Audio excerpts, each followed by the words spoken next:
Hi, everyone. Thank you for joining us today. I'm Kristen Schilt. I'm the faculty director for the Center for the Study of Gender and Sexuality here at the University of Chicago. I want to thank you all for attending our last virtual panel in the Changing Women in a Changing Society series. This has been a series of virtual panels that are honoring and remembering the American Journal of Sociology special issue from 1973 about the status of women.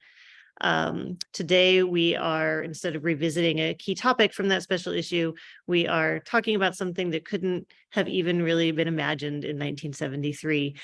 So we'll be talking about gender and sexuality in the age of AI. And we have a great set of panelists with us today. So I'm going to go ahead and introduce everyone.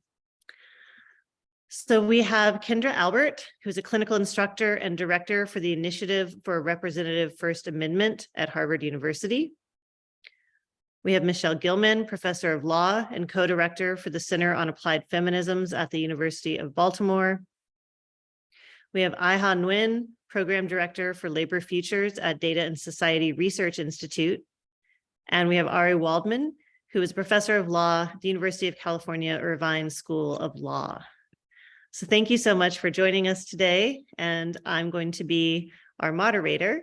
And we're going to start off with a very basic question, but tell us a little bit about your research as it relates to our topic today. And we're going to start off with Kendra. Sure. Thank you so much, Kristen, for having me and us. I'm really honored and excited to be here. To be honest, this is like the hardest question for me to answer. But my sort of day job is as a practicing technology law attorney. So in some ways, my research practice is both related to that and also sort of explores other things. So in my scholarship, more generally, I'm interested in questions of gender, technology, and power. So one strand of my research focuses on sex and how sex/gender are operationalized in algorithms, especially in healthcare. So with my co-author Maggie Delano, I look at how academic research constructs like sex/gender variables and what that means for how algorithmic systems do or don't work on transgender folks and other people whose bodies don't match the baseline assumptions of a cisnormative society. And one of the more recent papers in that work looks at naming some common pitfalls to sex gender usage in machine learning research and broader algorithmic systems. We titled it perhaps maybe giving it too much importance, sex trouble.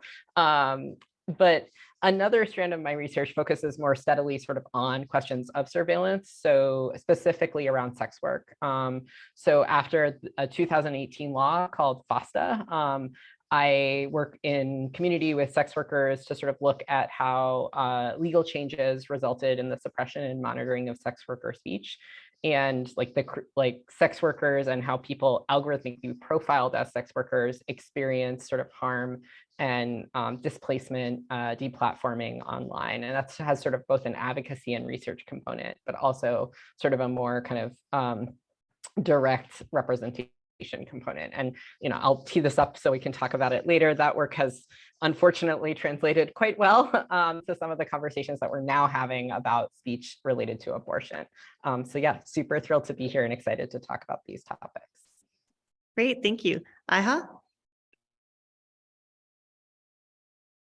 I think you're muted. I'm still muted. Thank you. Well, thank you so much for having me. I am Aiha Nguyen. I lead the Labor Futures program at Data and Society Research Institute. My background is actually, I come out of worker organizing and worker rights, where I worked for an economic justice nonprofit in Los Angeles prior to coming to Data and Society, where my focus was on improving the working conditions and building power for workers in low-wage industries, and in particular, workers in retail. And since coming to Data and Society, I've tried to be sort of a translator and a bridge with groups and organizations working on the ground with low-wage workers. And one of the issues that really came to the front as a concern for workers as an industry was surveillance and the algorithmic management of a low-wage workforce through the surveillance of their activities, the tracking and the datafication of low-wage labor. So given that the research has focused around what are the types of ways that low-wage workers are surveilled and what is actually the concern for them. I think generally the conversation is focused on privacy, but for low-wage workers, that is seemingly not really something that they have. And so our research has tried to look at the ways in which low-wage workers are kept out of the conversation around who is or isn't given a right to say anything and have their privacy protected. So I'll just end it with that. Fantastic. Thank you. Michele? Thanks, Kristen. So great to be here with all of you. As Kristen mentioned, I am the co-director of the Center on Applied Feminism at the law school where I teach. And the center focuses on examining how feminist theory can benefit practicing lawyers, how it can shape legal doctrine, how it can impact policy and policy implementation. And the applied perspective, which we're very intentional about, is informed by the center's close connection to the clinical programs that I teach in. In clinics, for those of you who have not attended law school, we supervise law students representing real clients. And in my practice, I have a civil legal services practice representing low-income people in housing, consumer, public benefits, workers' rights cases.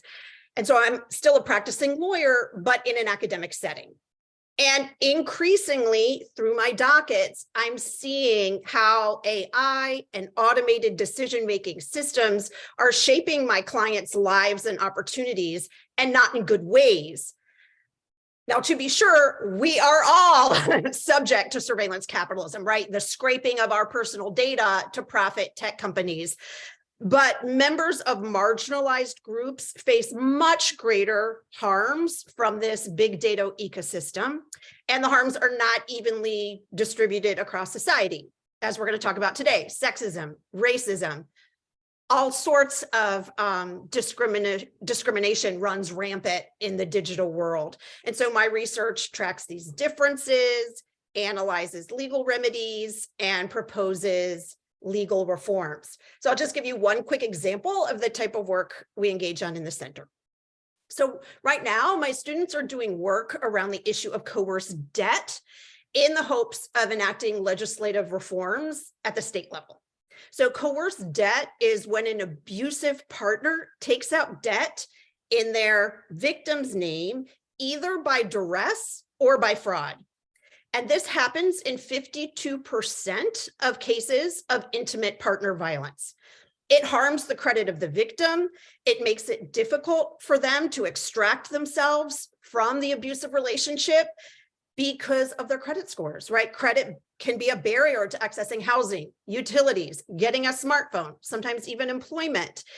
And credit scoring is a classic example of algorithmic decision-making and data surveillance. And so it's a really profound issue of digital and gender justice. And so we're trying to think about what reforms would best address this problem while protecting the autonomy of our clients. So I'll end there and talk about more issues that I work on later today. Great, thank you. Ari. Hi, thanks. Again, I'll echo, thank you for having me. Pleasure to be here with these great panelists. My work generally is about how society both shapes and is shaped by technology, how social institutions like law and culture, et cetera. More specifically related to this panel, I'm in the middle of a pretty long project about how states ask for and collect and what they do with sex and gender data. And I'm particularly interested in questions about legibility, and how, as Michele and Kendra were getting at, and I as well, was that there are, because of the unequal burdens placed on marginalized populations when it comes to data and information, the more we collect, the more legibility dilemmas or disclosure dilemmas we create. So I'm interested in how we end up navigating those dilemmas and what the role of law particularly is in creating those dilemmas. Great, thank you. So for my next question, the last few years have seen an enormous backlash against gender and sexuality. We can think of the Dobbs decision, the spread of so-called Don't Say Gay laws, the attack on trans healthcare access. And we've also, at the same time, seen a rise in conversations about how proprietary algorithms, social media, and AI have increased capacities for state and citizen surveillance. So as experts in this field, what have you seen that concerns you in relation to surveillance, gender, and sexuality? So I know a lot of you just touched on this, but now we could go a little more in depth, and we'll start with Michele. All right, where do we begin? This is only an hour and a half. We could probably do this for 24 and a half hours. All right, so I'm very concerned about the surveillance of people without their informed consent and the gathering of personal data in ways that can ultimately harm them, including on the basis of their gender. So I'll talk about two examples. A few months ago, your center had an excellent conversation in this 50th anniversary series on the Dobbs decision and the loss of the constitutional right to abortion. In the post-Dobbs environment, it's clear that digital evidence will be gathered from women and healthcare providers and other people who support pregnant persons in access to abortion. And then that evidence will be used in criminal prosecutions for people suspected of violating anti-abortion statutes.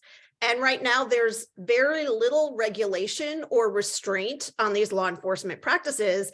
And the scope of data that is generated and that's accessible to law enforcement is just exponentially larger than, as Kristen mentioned earlier, anything that was available in the 1973 Roe era, right? And this digital evidence can take a variety of forms. It can be data generated when someone searches for abortion information online, or from purchasing abortion medication online, or geolocation data as people travel to out-of-state abortion providers, even automatic license plate readers showing out-of-state travel, maybe emails, private messages, and the like. And this use of digital evidence in criminal prosecutions, it's nothing new, okay? Every day, police across the country access private messages between people through messaging services or social media. They obtain internet search histories, emails, and more. And this evidence is introduced in court in a wide array of criminal prosecutions. I happen to also be an evidence professor. I know how easy it is for prosecutors to have this evidence admitted at trials. So we have that trend converging with the fact that in recent years and well before Dobbs, there's been a rise in the criminalization of pregnant people. And prosecutors in those cases have relied extensively on digital evidence. And so you have those two trends that existed post-Dobbs, and now the stakes are even higher. So it's really raising urgent questions about what can pregnant people do to be safe? What are the obligations that tech companies have with our data, as Ari was talking about earlier? What are good legal strategies for public defenders? What are new laws that should be enacted to protect people's data? And so much more. So just opening an entirely new sort of frontier with in terms of this risk. Okay, so the second form of surveillance that I research and that I'll talk about is around the femtech industry. So I have been studying this emerging industry, which is shorthand for a variety of tech tools that are designed ostensibly to serve women's health needs. It's predicted to be a $50 billion industry by 2025. The most widely used form of femtech are period tracking apps used by 1/3 of American menstruators, but it includes a lot of other tools that are coming into the market. There are apps that predict fertility. There are digital sensors that track pregnancy contractions. There's a breast pump that digitally measures and records milk production. There are apps for treating symptoms of menopause. I mean, there are literally like hundreds. You can do a really deep dive on this industry. And the rhetoric around femtech is it's going to give women greater knowledge about their bodies and greater control of their bodies. But what I'm finding in my research is really a disconnect between the rhetoric and the reality. So for instance, most period trackers, they don't charge users money. They earn profits by selling user data to advertisers and to other industries that are interested in marketing to women or assessing them for other purposes. And people pour their data into these apps, and it's not just demographic data, right? It's deeply personal information, people's sexual practices and positions, their moods and feelings, indicators such as the physical characteristics of their menstrual flow, and so much more. Okay, so one study of 10 popular apps, including period trackers, found that they were sending information, including gender, age, IP address, GPS location, and user behavior to over 135 different companies involved in advertising and behavioral profiling, including, name brand big tech companies like Amazon and Facebook. And so we have to recognize that this is a for-profit model where women or menstruators are performing the invisible labor of providing data for a male-dominated corporate industry. So there is a risk that this type of data could become part of anti-abortion prosecutions, although as Kendra has pointed out in other settings, there are more likely data sources for those prosecutions. But there are a vast range of other concerns when it comes to femtech. Downstream, the collection of this data, it could be used to discriminate against people based on gender. This is data scraped from people, again, without their informed consent. People may find themselves paying higher rates for loans or for insurance or being denied employment by an applicant screening system. Employers are increasingly gathering this data through wellness apps that they push their employees to adopt. Here too, we have the concerns that the data could be used to discriminate against people who are pregnant or mothers or of reproductive age. Femtech also exposes women to misuse or hacking of their data because the data security tools tend to be quite weak. The apps can be quite inaccurate, which can result in unwanted pregnancies. The apps enforce a very rigid gender binary that doesn't meet the identity or needs of many users. So, just to wrap up, this for-profit model of femtech is not consistent with the autonomy and the dignity that users deserve, or really consistent with any robust vision of reproductive justice. And I will stop there on those two areas tied to Fantastic. our smartphones and so much more. Yes. I'm Kendra, happy to go please. next because I think to some extent to and Michele. Yeah, I think that, I think that one of the challenges that I would identify to sort of build on what she was saying is I think that with many of the sort of moments of backlash that we're in currently, you see these activities that were not previously subjects necessarily exposing people to the level of legal risk that they're exposing them to now, gain sort of salience and potential criminal prosecutions. And that really creates a lot of challenges in how folks think about risks related to that data. And, I've written too many words on period trackers and why, I've while sharing many of Michele's concerns about kind of the femtech market more generally. But I think it's worth flagging that I think there's a very real set of concerns around consumer applications and sort of surveillance capitalism, but our medical record system is not set up to deal with the reality that medical care that is information that someone may need about your history in one state is potentially criminalized and creates really significant legal risk in another. And so I think you see a real challenge around sort of the way in which something like getting an abortion or certain kinds of trans healthcare it has really divergent legal statuses across states. And I think the thing I really emphasize and sort of really found want to emphasize as we're talking about sort of concerns around relation to surveillance gender and sexuality is I think as Michele was saying, none of this is necessarily totally new. And one of the challenges really is that, when we talk about sort of criminalization of new populations, and that's what, is happening with abortion and to some extent in certain places is also happening with trans folks. Folks don't necessarily have the skill set or the tools to keep themselves and their community safe. And some of that is because of extractive relationships with corporations, but some of it is really just folks for a very long time were not trained to think about, searching something on Google, searching for abortion information on Google as something that might put you at risk. Or texting, with a friend as something that might be later introduced in court. And, we have seen the usage of messages between people in abortion prosecutions. There was a case in Nebraska where it was kind of heartbreaking that it was a message between a daughter and her mom, and they were probably in the same house while they were messaging on Facebook. And those Facebook messages were later used as part of prosecution for the sort of negative pregnancy outcome.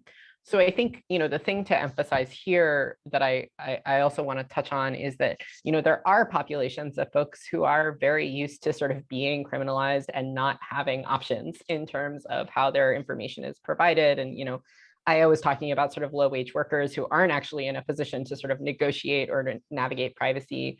But a lot of, what I have found challenging about the current moment and what I try to do in my work is emphasize like the knowledge and the skills that folks who've worked in criminalized or highly surveilled industries and communities have sort of gained from day one. And to quote an organizer who I met at a conference that Sex Worker Org threw at Harvard, the problem with y'all is that you won't shut the fuck up.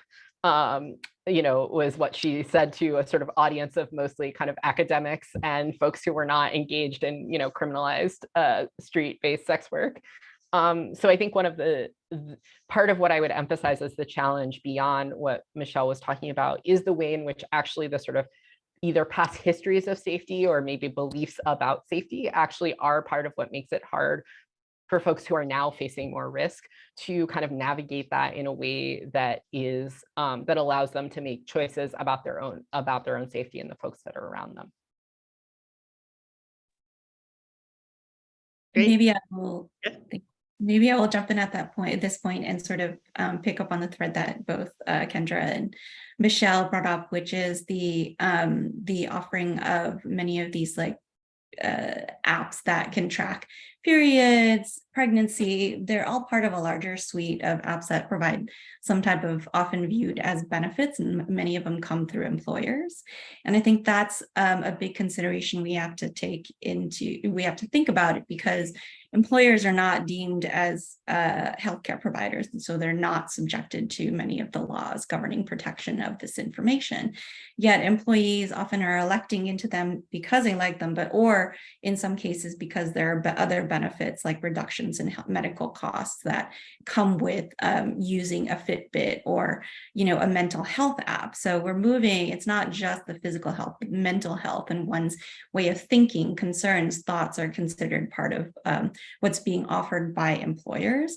And I think for at least in the American context, healthcare is so tied to employment that it is essentially what happens in employment, and the collection of data in employment will probably determine national healthcare in a lot of ways, and how some of that is being datafied and determined, and who receives what type of healthcare. And again, many of these apps, as others have mentioned, are developed from a very hetero male perspective. And so it's perpetually seeking variances in the norm, and that generally is people of color and women. And so there is a big concern about what these apps are developed for, and then what are they inferring, because someone doesn't necessarily have to say that they're pregnant in an employment context. It can be inferred that they're going to be pregnant, and that can be used illegally, I might say, but still be used to take action against female workers at their work in any number of ways. It can be reduced shifts, it can be fewer hours, it can be illegal termination. So there's many ways in which this has consequences that we haven't really thought much and done that much research, or at least there needs to be more. And originally I was going to start by saying I was having a hard time answering this question because my research hasn't specifically focused on women, tech, and employment. And that's sort of because so much of research around gig and algorithm management has been from the perspective of male Uber drivers. So if anything, one thing that could be looked at more is sort of the experience of women and centering the work that women do in this industry. And so because of that, the emphasis being on a particular type of idea of what a gig worker is, those who work in more feminized industries like care and cleaning, we see different conditions of work emerging. For one, we often hear that care work, which is very closely associated with women, is difficult to automate. And while this sounds like a net positive, what it actually ends up doing is decentering the impact of automation and technology on female workers. So for many women who work through labor platforms like care.com or handy.com, care and cleaning services occur in private domestic spaces, which are often hidden from public view and are invisible. And as a result, women in these spaces are facing greater risks of exploitation by the app companies and by clients. And research by one of my colleagues, Alexandra Matiscu, along with former DNS and now current professor at UPenn, Julia Ticona and Alex Rosenblatt, found that women in domestic work face issues of wage theft, time theft, harassment, scams, and penalties imposed on them by gig platforms at very high rates. And in these spaces, they're also subjected to non-employer surveillance through nanny cams. So this is another space in which we don't actually have any full understanding of what the impact of a private surveillance of someone who's working in a private home could be. And we also see in a recently published report that I co-authored with my colleague Eve Zelikson called At the Digital Doorstep, we looked at delivery drivers. And when we spoke with female delivery workers, who they expressed very different concerns about working through the platform. I mean, there are many common concerns, but some additional concerns that their male delivery drivers didn't experience. And as a result, female workers were more likely to limit the times and location of where they were willing to deliver, because delivering in gig work carries with it many more risks than delivering through a more standard company like UPS, where they're employed as employees, as opposed to independent contractors, and may actually be receiving a more regular route, right? And so with the lack of predictability comes greater risks. And I think the same concern of customers being able to surveil workers appears in this space as well. Homeowners have surveillance cameras everywhere, and they're leveraging this tool to their advantage. And you also see this being used by Amazon or whichever retailer in order to take action against employees as well. And you also see this in hospitality. I don't want to go on much longer. I think I just want to end by saying the long term is that these technologies are making work more precarious for all workers, but for female workers it's less visible. And I think that that's something that should be brought to the fore and should be a concern for us as we're thinking in this section. Excuse me. I don't know if we need to all respond to each question, but I will note, you mentioned that not a lot of work is being done on female Uber drivers and non-male Uber drivers. I point you to the direction of Vina Duval's work, who's joining me at UCI, who's doing just that. To this question, I'll go in a slightly different direction very quickly and talk about two things. One, it's really important to talk about all the new ways that technology companies and the information industry generally are collecting information about gender. But it's also equally, if not more important, to consider that builds on top of an enormous surveillance system in which new tools are being used. So it's one thing, and this has radically profound, I think, impacts on what we think the paradigm should be for when we do the hows and the whys and the in which ways we collect data. So it's one thing if lots of different places, lots of different companies, lots of different agencies are collecting gender data. It's quite another thing when we live in a world where all of that data can be pooled together. So you don't need any new menstruation apps, and you don't need any new apps to challenge or make more precarious the identities and the lives of people at the margins of society. So we need to think about old collecting habits and how they interact with new tools. One example of that are data matching systems and data mining systems. So we used to think, and this is where the paradigm I think we may need to rethink, is that different places or different entities, different organizations may collect different types of gender data. Some may need sex, some may need gender for certain things, and some may not need it at all. And different, whether it's different agencies or different entities, whatever, that there is a benefit to not having a single paradigm of how we should ask and how we should collect gender data. And there are some scholars and advocates who think that no one should be able or should collect this information at all. But in a world where data matching systems, which pool data from a gazillion different sources and use them as part of an algorithmic determination of identity to determine that you are who you say you are, like this person who wants this account or this person who's applying for this license is who they say they are. Inconsistencies or heterogeneity in how we collected gender data, which everyone used to, which not everyone, but many people have for decades thought is maybe the way to go in a world where we do in fact collect gender data. We may need to rethink that, and that has to be re-explored because if in one space sex along a binary is collected, but in another space gender identity with the capacity to self-identify and the capacity to decline is allowed, which is great, and certainly a more inclusive and progressive way of collecting gender data. When all of that information is pooled together in an algorithm that is being used by a state or an entity to determine you are who you say you are, automatically you're now flagged as a fraud because one data point says this and another data point says that. And there are tons of examples of this, so many examples of this that it defies ethnographic research. Like we're at a point where an ethnographic research of the 20 people that this has happened to is now ancient, given the fact that we could survey hundreds, if not thousands. I think that the problems or the all of the things that my co-panelists have mentioned are certainly areas for concern, but we can't forget how new technologies are impacting the way we've traditionally collected and used this information as well. Great, thank you.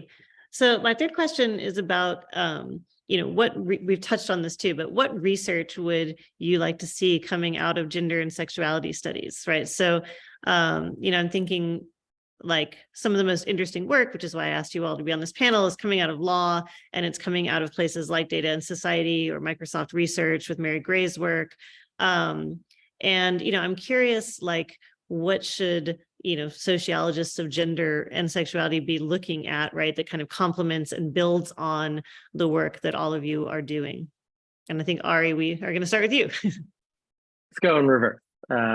Sure. Very briefly, three things. I think we should think about, as I said at the beginning, legibility dilemmas or data dilemmas or disclosure dilemmas in this modern surveillance world that can help us determine. And what I mean by that is there are benefits and disadvantages to being seen, to being identified, right? If you collect more and more granular gender data that might help in expanding the reach of, say, anti-discrimination law or provide better healthcare.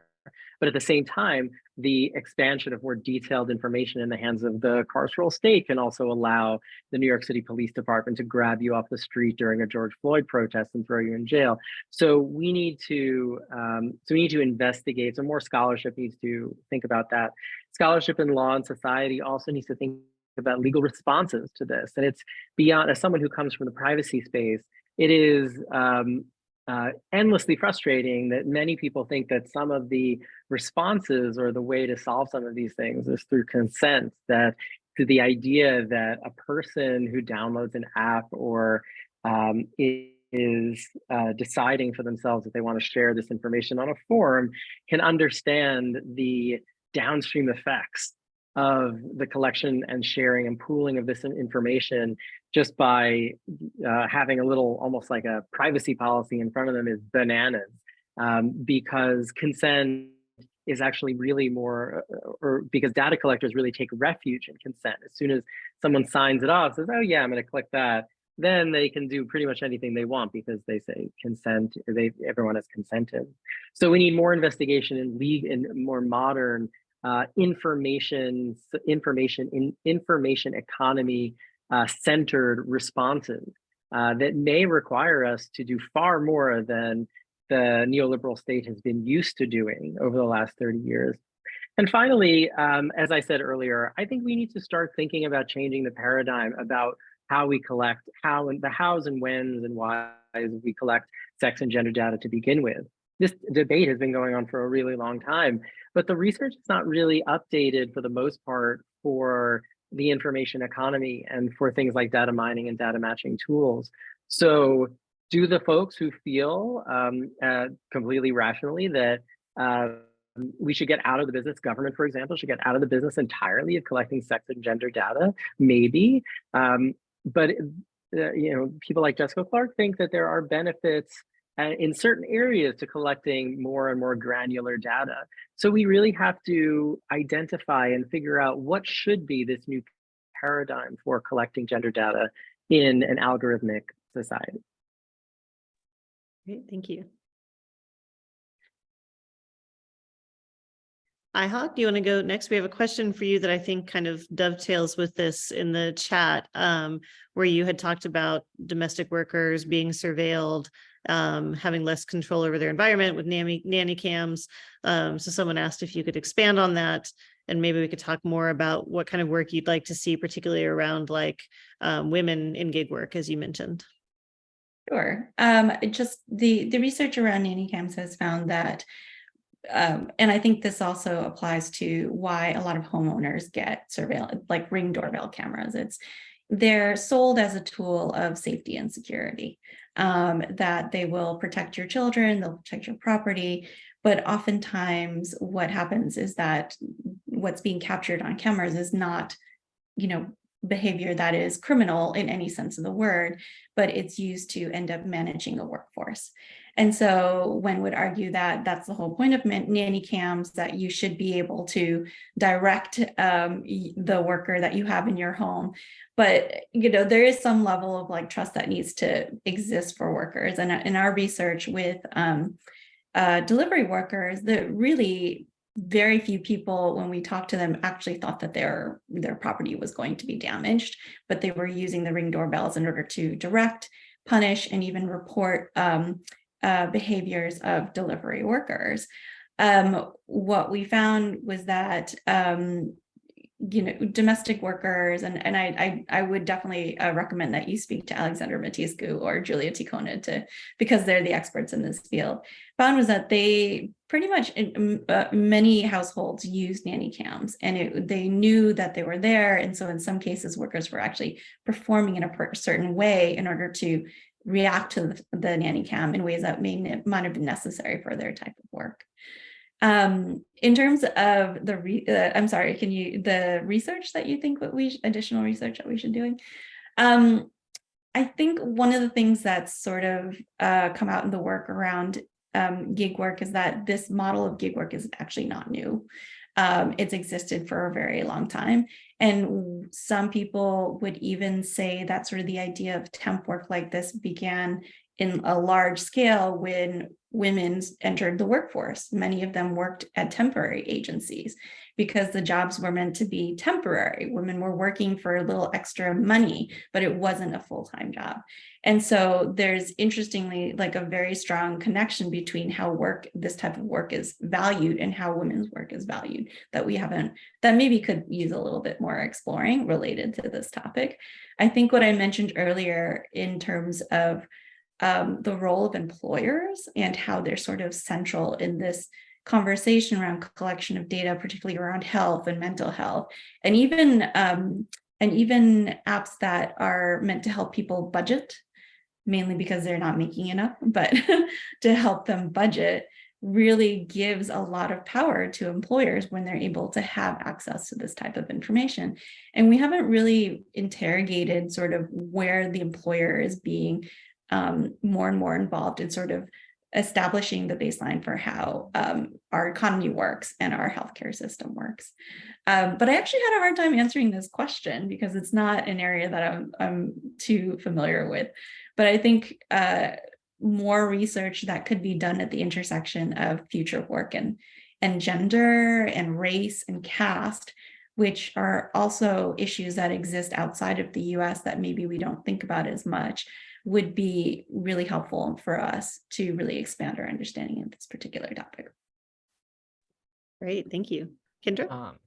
Yeah, I guess I would push back a little bit on Ari in a loving way, which is to just say that in the transgender study space, there is so much amazing research that I know I've drawn on in my work that really does take up the question of sort of legibility and the pros and cons of sort of being seen. I'm thinking of Toby Buchamp's Going Stealth or the Trapdoor anthology, right? And I think that, I think that there has been a lot of like really incredible work that has been formative for me in terms of like coming out of not necessarily just sociology, but gender and sexuality studies more generally. And I guess what I would offer, but I think it's this is a less maybe disagreement and friendly, friendly plus one in the sense of, I think that there are two challenges there with, I think, some of that work. One is that I think that it often doesn't deal with the technology at the level of specificity that is sort of required for advocacy or kind of the kinds of solutions that Ari is talking about. Like, when you think about these as very high level systems, even if you're talking about them from a historical perspective, which is really valuable, right? You can't tell a story about data matching without talking about social security matching as a historical vector of discrimination against trans folks in employment context. But often, right, this work is not engaging with the technology in its specifics. The technology is sort of an example. And I think that brings me to the thing that I would love to see more of in this kind of research, which is sort of like more directly working with communities to kind of help folks push back against forms of surveillance that they experience. And, I think that, this is often, I think, a little at odds with how researchers think of themselves. And so this is where I get very grateful that I come from an advocacy like background. And I'm like, well, of course, that's how you do it. Why would you do it any other way? Which is to say that, I think that, research is one of the tools that communities have to advocate for themselves. And, researchers, especially researchers at important institutions that have a lot of fancy branding, can like really give voice to community concerns that are not taken seriously when it's sort of articulated by individual people. And I think that especially in the context of kind of criminalization and the forms of harm that many folks are experiencing, like, I think that, it's sort of nice to think like it can be helpful to think about research as, oh, we're just kind of spreading, shedding light and learning things and kind of, but, ultimately, I think that if you're doing gender and sexuality work right now, you need to be thinking about advocacy because like the space is going to disappear if we don't do it, right? Like, and then I think the other thing I would sort of offer there as like one more thought on that is to ask, even when you're not working with trans people in particular or non-binary people or sort of thinking about LGBTQ folks, to be asking much more nuanced questions about what gender is doing in your work. And I saw that Jeff Lockhart is in the audience, who has an amazing paper where he does this. So, shout out to him. To be thinking about gender in ways that allow you to really address, like sort of think, work through who in fact is affected by a particular phenomenon, rather than just sort of assuming that like women and men are the relevant sort of categories. Because I think what that does is creates the opportunity to study populations and understand the impacts of particular technologies or anything else on populations that are sort of would get lost in a kind of broader analysis. So yeah, that's my pitch for doing advocacy through your research. Friendly amendment accepted, wholeheartedly. All right, well, I'll offer two observations on where I'd like to see research from my colleagues in interdisciplinary spaces. One has sort of already been alluded to by Aiha, and like who's missing from the research, like female Uber drivers. So I did some work in an article called The Surveillance Gap with Rebecca Green from William & Mary. And what we were focusing on is, while we are all rightfully concerned with surveillance systems, there are people who live outside surveillance systems. And that's not good either, right? So you have undocumented immigrants, homeless people, credit invisible people, day laborers, people who are not engaged in sort of mainstream institutions of society, and their data isn't being gathered, for better and for worse, because being excluded from a lot of these mainstream data flows, cuts you out from access from social supports, social services, and all sorts of even activism and advocacy that you can be doing. And people get pushed out of surveillance systems for a lot of different reasons. It could be because their data is just not deemed worthy. It's not profitable. It could be because they're living in fear, like undocumented people who don't send their kids to school or won't go to a hospital because of the fear of deportation that can flow from their data being collected. And so what we sort of see is like having too little privacy is not good, but having too much privacy isn't good either. And the marginalized people that we are talking about live at those extremes. There's no like sort of healthy or moderate calibration in the middle, right? So if you're thinking of like surveillance systems as a spectrum, you really don't want to be on either ends of those. It's not good. And so we can do more research about like who's missing from these systems and what does that mean for them?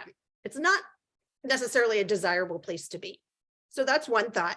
And then another area where I would love for us to be thinking about in an interdisciplinary way is like, what would it look like if we had digital spaces and digital technology that wasn't subordinating or oppressive, right? What would it look like to live in a world of empowering technology? And I think it's very easy to critique what's going on because we see these harms and risks and awful consequences in people's lives, but it's harder to envision, what is the alternative? What does that look like? How do we open those avenues for people to move in that direction? It's just so contrary to surveillance capitalism, which has become a baseline norm. It's really contrary to capitalism in general. And so I'm just really interested in talking interdisciplinarily about how do we envision the digital world that we want? You hear a lot from big tech companies about these like techno-utopian promises, visions that they have that are, don't believe any of that, but we need a counter techno-utopia and we need to think about what that would look like. And then we can talk about how can we get there. Great, thank you. Well, that sets us up for our last question, which, I'm always interested in, like in your research, like where do you see people who are, pushing back, right, against this kind of surveillance? Like, are there strategies? Kendra, you mentioned like advocacy as one sort of way to kind of think about pushing back, but I'm curious, I always like to end on a slightly more positive note about resistance. And so I'm curious, like where you see that if you do in your work, and we're going to start with Aiha. Great, thank you. I love ending on a positive note. Before I have some thoughts, but I wanted to sort of think about a little bit about what Michele just said, because actually gig apps were, and this is Silicon Valley speak, said it was going to democratize work. It was going to make jobs so much more available to people. And then you have fintech apps that will help people even out their paychecks because people are struggling, and really like they're making these promises because the system underlying it is broken. Really, that's where it stands, is that people aren't making enough money and they aren't getting full-time jobs such that they need to drive for Uber or do cleaning on the side, and they need to use an even app because their pay is not enough to cover cost of everything. And by the way, those pay apps they're marketed to a very specific market. They're not marketed to those who can get access to credit, and they're not marketed to people who are destitute and cannot earn money. They're marketed specifically to low-wage workers who can meet the basic payback payments, but not enough to get off of using these apps. So it's, and that collection of data is very exploitative in that way too, at the same time offering the ability to do something that workers need. So I'd love to have that conversation more and think about that. But in terms of answering the question that you posed, there are really a ton of different solutions that workers and worker advocates have tried. And I think they're starting to emerge a little bit more, particularly in the past year or two. The one point that I think I'd like to make is that most of the policy efforts around surveillance and privacy have taken on a consumer frame, which, as we mentioned before, often assumes the ability to consent And this has been problematic for workers because they can't begin work until they consent to the app that allows them to figure out where to pick up a product or return a product. And so that has been something that's been a challenge, but there have been policy efforts nonetheless. And one way in doing that is thinking about limiting the type of data that's collected. And so that can be a matter of like what type of data, where, and when it's collected. But there are others who are focused on not necessarily stopping the collection of data and surveillance so much as getting access to it. There have been a couple of worker data co-ops that have emerged that are trying to gain access to workers' own data and those of their other drivers, for example, in order to have control over what this information will tell them. It'll help them figure out the best routes for them, even some basic things like drivers don't know if wherever they're picking up or dropping off someone, they'll have access to a bathroom or be able to grab a meal. So this type of basic information is incredibly important to workers. And still, there's also been others who focus on reducing the harms of algorithmic management. Like in California, there was legislation passed prohibiting algorithmically determined work quotas that have been the cause of workplace injuries in warehouses. And finally, I would just say that these efforts have been great, but I still think there's a need and a discussion to think about strategy that moves beyond harm reduction. Tech is creating an even greater power imbalance that already existed between workers and employers. And so there's an opportunity here to think about how do we change that balance of power. And in some ways, that existed not because of tech. Tech is exacerbating it, but maybe tech is a good place where we can use it as a foil to uncover these power imbalances to change the dynamic there. Great. Any other resistances people want to add before we move to questions from the audience? I'll just add quickly, I'm reminded of the resistance that got homosexuality removed from the DSM, and those kind of things, that kind of effort is what's going to be needed, whether it's agency by agency or organization by organization, to adapt how we collect and use sex and gender data, if at all. So we can't rely exclusively on state legislatures. I mean, 2/3 of them are not just not hospitable, but hostile. Not to laugh at that, but it just shows that the formal law strategies are insufficient. And to replicate the kind of on-the-ground advocacy necessary, like we saw with the DSM, is expensive and it takes time, but it involves a coalition of people, scholars, activists, lawyers, workers, that I just don't, that aren't yet, well, are obviously like kept apart because of capitalism, right? And that's the whole point of the system. That I think many of to the point specifically, our civil rights organizations need to be thinking about privacy, and our privacy organizations need to be thinking about civil rights in the ways that create coalitions on these issues. Great. I think I always struggle with this question, right? Because I think like so much of the sort of solutions often suggest, as I was framing, like this kind of often like, we're asked to provide, what can the viewer do at home? And the problem is like, it's a system-wide problem. Like you individually are not like, opt out of this app, do that, like that's not, it doesn't solve the sort of problem at the level of like complexity or harm that we're talking about. On the other hand, I do think that like there are, there are meaningful harm reduction steps that folks can take to keep like folks around them safe. And that building communities where folks care for each other and try to like develop sort of ways of communicating that are not mediated by algorithmic surveillance, I think is a useful thing to do.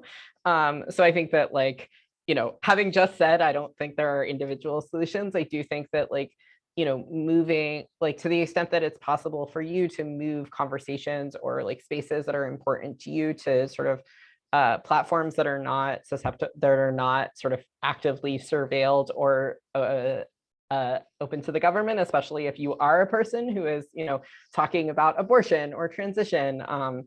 And, I think Signal is the one that I personally tend to recommend in this space. And again, right, my point is not to be oh, there's one weird trick to overcome capitalism surveillance, but rather to say that when community, as Ari was talking about, right, in order to do the kind of community-based activism that actually does move things, part of what that looks like is sort of finding ways for people to be safely in conversation with each other and build things. And so, to whatever extent you can build the infrastructure when it doesn't matter and when you're actually not worried about sort of certain surveillance that will allow you to exercise forms of resistance later, that's actually a really, really valuable thing to do. So yeah, use Signal is my my one weird trick. Yeah, I'll just add, I could not agree more with Kendra that individualized solutions are necessary, but never enough. The onus should not be on the individual to solve the problems we've been talking about today. We need a shared societal responsibility. When I think about resistance, some of the movements and activism I like are those that sort of flip the script and use tech and data for empowering purposes rather than, subordinating ones. So we can think back to a lot of online organizing has led to some positive results. The Me Too Time's Up movement was really spurred and happened with people connecting and sharing stories and narratives online. Online organizing put a lot of women politicians and more diversity of politicians into office. Some good things can happen for democracy in online spaces. Some really horrible things too. It's the Wild West. We know that a lot of people find online spaces really rewarding and valuable to explore their sexuality, their gender identity, to join different communities that are, not constrained by gender binaries. But the issue for us is how do we keep these spaces safe? How do we keep them secure? Because meaningful resistance is happening online, but it's constantly under threat. I know there's a lot of thought happening now, and I'm a part of this as well, thinking about how can we bring sort of public participation and public voices into tech regulatory systems. So taking what's happening at the grassroots level, the work Kendra is doing, and bringing it as a matter of legal requirements, putting those voices into assessing algorithmic harms and risks and people having a say in design decisions. And that's sort of a potential frontier here where resistance might be too strong a word for it. We'll have to see how it shakes out, but where there are more voices at the table, we know that the people who design tech are not representative of society, represent a very narrow demographic band of society. So public participation norms, like we have in other legal regimes, are really important in this space and maybe could be the seeds of resistance. I think we need to have some more discussions around sort of certain tech practices that should just be abolished. We need to be talking about should there even be, not making the targeted advertising system less discriminatory, but should we have it at all? Should we have facial recognition technology at all? Or is the goal just to make it less discriminatory? We need to have some more healthy and robust discussions about what should just be abolished. The harms just so outweigh any societal benefits. And we talk a lot about tinkering and fixing and regulating, and some of the best resistance movements are really more around abolishing, acts of refusal. And I think we can do a lot more of that. Great. So we're going to move to audience questions. If you want to put a question in the Q&A, just type it in and I will read it for you.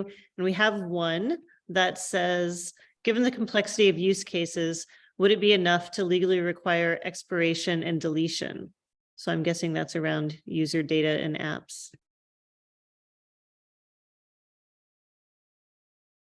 I see a lot of smiling, which makes me think the answer is no. So I'm curious to hear you to say. I'll start. No. Those kind of to suggest that those would be enough suggests that the only problem is the collection and maintenance. There are other problems, right? There are issues associated with the mere existence of this kind of technology, these kinds of technologies, that even when you delete the data or don't have the data anymore, the technology or the product of it still exists, and it's still surveilling, it's still predicting, it's still generating, it's still causing harm. So I'm sure my co-panelists have a gazillion other reasons why, but I also want to add, before I let everyone else contribute, I also want to add that I disagree with the premise of the question. Like, the question starts with falling back on the issue of complexity.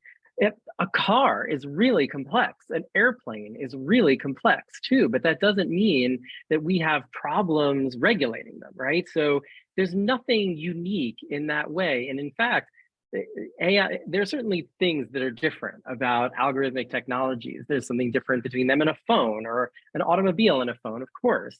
But the complexity is almost banal when it comes to its effects or the appropriate legal response. We shouldn't get lost in the fact that something is complex, because every new technology was complex when it was new, and that doesn't have any connection whatsoever to the capacity of law or society generally to say what this technology should or should not be able to do.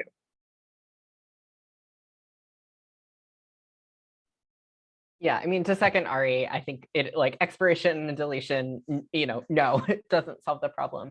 And I think, as Ari sort of teed up, depending on sort of what we're identifying as the problem, right? I think we've all identified a whole bunch of different problems here for which data has different parts of the sort of like creates different parts of the different challenges.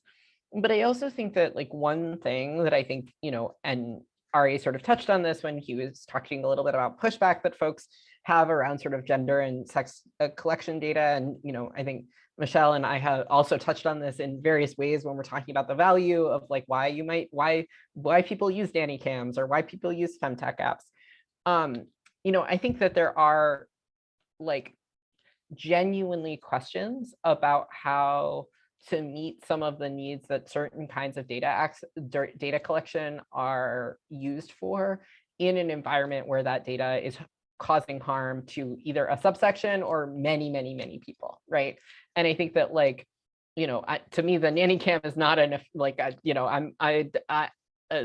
is not a compelling example of, oh yeah, this use case so overwhelms an employee's right to not necessarily be surveilled every moment of their day. But I do think, in the context of thinking about gender and sex data and, like, sort of like gathering it in systems, one of the challenges is genuinely that, because gender and sex relate to phenomena in the world, not gathering that data and can create real problems for identifying forms of harm. And we've actually seen a lot of this play out in some of the conversations around race, and folks not gathering race data and then being like, we can't possibly tell if our system is discriminatory racially, we don't have race data. So, like, you have proxies. But so I think that one of the things to flag around sort of collection and sort of deletion, expungement, right, is that part of why these areas are hard is that there are technologies where the harms clearly outweigh any potential positives, and there are also places where genuinely there are ways to gather the data that do less harm, but there is so much chaff thrown in the air that makes it very difficult to kind of analyze it in a way that is sort of useful or understand really what the benefits and harms are. So that's my sort of +1 to Ari with a side of thinking about kind of how we actually often don't really know what the positive value of some of this data is in any sense that's realistic. I will add it in I guess in employment, expungement of criminal data and even suspected criminal data is really important. I think there's certain types of data where deletion is really going to be very helpful for low-wage workers, and it's primarily low-wage workers where this is the concern, and it's completely unrelated to their ability to perform a job. But I kind of, it was interesting as you were asking this question, I kind of picked up on Michelle's idea of like, we need to think big. And it made me think about the credit scoring industry that does not exist in Europe. And yet somehow they're okay.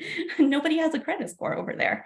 And they come here and Europeans will often come into the US and not be able to rent an apartment because they don't have a credit score. So it makes me, makes me think a little bit about actually, do we need a lot of this data? There are other places where maybe we should looking at which function outside of the system that we've been so trained and have existed in for so long that might actually propose a different alternative. And I don't know anything about Europe and how they determine credit or trustworthiness, because this is actually what comes down to it. It's the data in so many ways is used to determine who's trustworthy, who's risky, and who's deserving of one thing or another. Yeah, so I don't know if that answered your question. I think that's great. I love that point, Aiha. Thank you for raising that. Just one thing I'll add, because I am +1, +1, +1 to everything that's been said, is even if your data is deleted, you're still in trouble, because these systems are designed to make inferences about you based from other people who share similar traits with you. They're predictive systems. So they don't need your personal data to pigeonhole you in a way that's dangerous. So that's part of the reason why, like, you could delete your personal data. You're still going to be churned by these systems who are going to make predictions about you because of the way you share traits and relationships with other people. So Great. So we'll take one more question. So the question is, the panelists discussed a lot about the use of existing data by powerful institutions such as the state, law enforcement, and corporations. I wonder how the recent shift on the accessibility of this data technology to the public as users of the data, not just contributors, such as with ChatGPT, changes the dynamics and potential data, the potential the data and technology can do, or what the potential they have.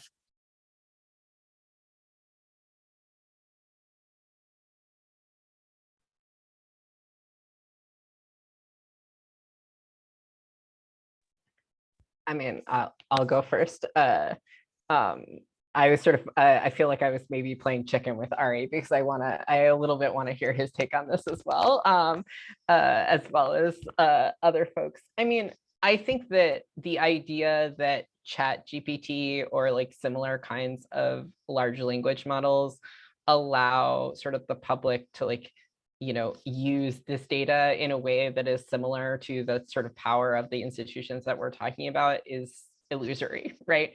Part of what I think all of us emphasized is it has less to do with having the data or having access to the data, and it's about the power of the institutions and the limited power of the people, right? So the reason, one of the reasons that tech might disenfranchise low-wage workers or harm abortion seekers is not because of the tech necessarily, but it's because abortion seekers are criminalized and low-wage workers are incredibly precarious, right? And like don't have other options, right?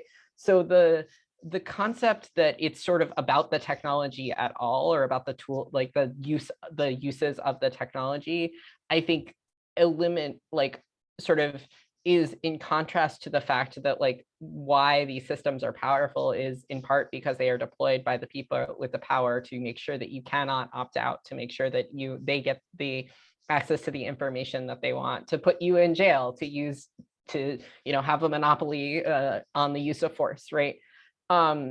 Additionally, I think that, when I was reading this question, I always think about James C. Scott's Seeing Like a State, where he sort of talks about the sort of way in which, certain kinds of legibility, to sort of go back to Ari's point from earlier, right? Like are valuable to large actors who are attempting to standardize because they are large actors that are attempting to standardize, right? It's not just that, this technology is sort of useful in the abstract, it serves a political purpose of making legible something that was previously sort of tacit knowledge that was like not available.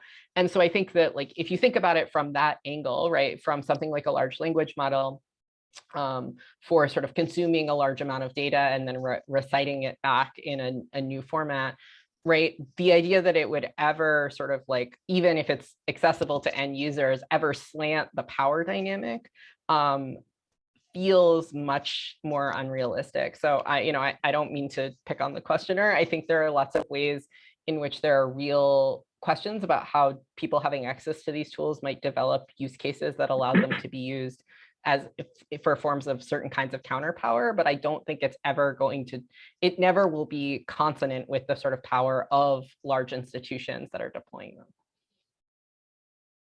Yeah, I think that's 100% right. And I think the question kind of smacks of a little bit of tech utopianism, especially the way it's framed, particularly around ChatGPT, which Kendra is right, does not provide the kind of information that I think is at all comparable. But taking the question as, can data be helpful, or is data collection or surveillance just bad? Again, I'll go back to Vina Dubel's work on Uber drivers, also Karen Levy's work on truckers. And you can see that information can be a tool for activism. Like Kendra, I'm not quite confident it won't ever rise to the same level of power as capital and management. But one of the reasons why it's always been so difficult for gig workers, and I'd love for Aiha to talk a little bit more about this, but one of the reasons why it's always been difficult for gig workers to create collective power is because they never knew anything about their other drivers. They didn't know what the other driver was getting, or they didn't know if this price was being given to someone else or what the other person's deals was. And the same with lots of workers, where companies, again, this is a banal strategy of management, is you keep workers separate and therefore you keep them disempowered. The same thing about truckers, where Karen Levy in her great book identified how truckers were using the information that was being collected through their automated surveillance boxes that have been placed in their trucks in order to push back against the constant supervision by companies that they wouldn't have had without it. So their strategies that they used to use without the surveillance box were then adapted to the surveillance box. So there are lots of different ways in which workers having access to data that they can understand can be used to create collective power. However, Kendra is right. There's very little sense in which there's no sense in which ChatGPT does that. But there's also very little sense in which it will ever match the kind of power that is amassed by institutions that are institutions that exist and have power in a world where information is both an input and an output of economic activity.